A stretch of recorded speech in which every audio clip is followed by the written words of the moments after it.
my next topic. What next? Yeah, the Sauber brothers, the Zhou, Guanyu, and Valtteri Bottas.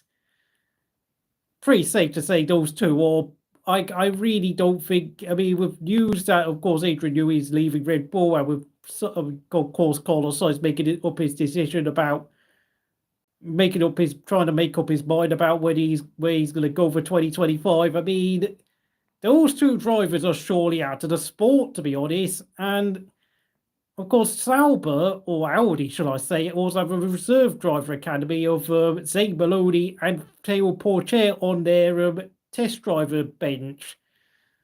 And it really is time is up for both Bottas and Zhou, because Zhou has shown very little progress in his 2.5 years in Formula One.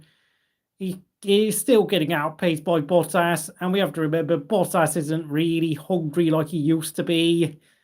So really, there is no real benchmark of how well both Bottas and Zhou are doing at Sauber anymore.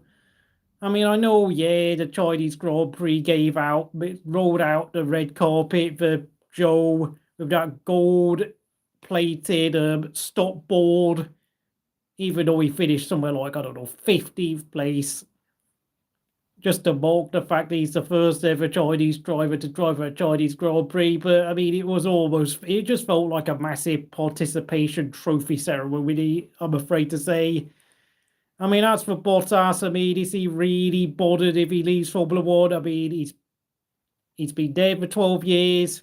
He's won 10 races. He's picked up 20 pole positions. He's finished runner-up twice.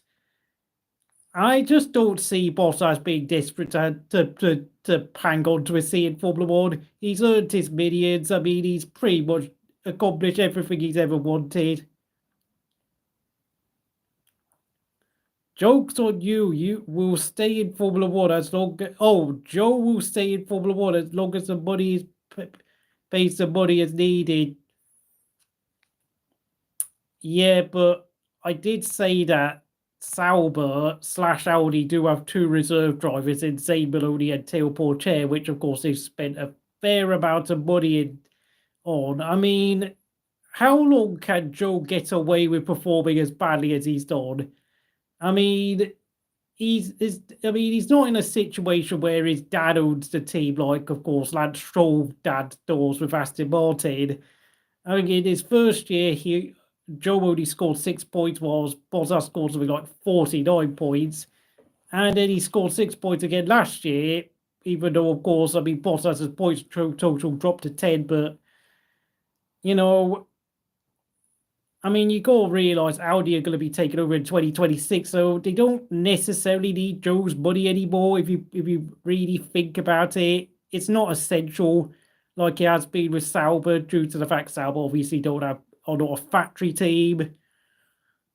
I mean, and to be honest, you also have to realise that Zhou's sponsors in China might decide that he's not worth the money nor the investment, because if he doesn't improve his performances, they will most likely pull the plug on funding him eventually. Like, it can't go on forever. He is not Lance Stroll. Like, they're not his dad. That's all I'm saying.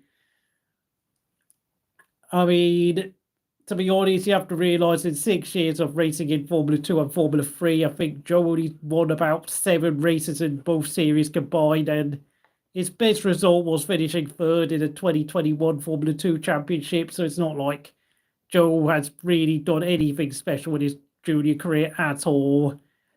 I mean, I've even said things like, I believe that Yi Fei might be a better driver than him, but of course Yi Fei never had the same sponsorship money, and now he's out there in European sports cars driving for Porsche or some LMP2 team. So, I don't know what went on there with Yi Fei, but I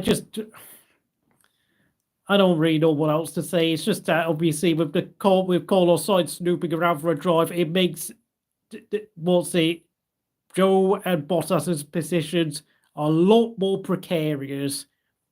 I'm not hating on them. I'm just saying that Formula One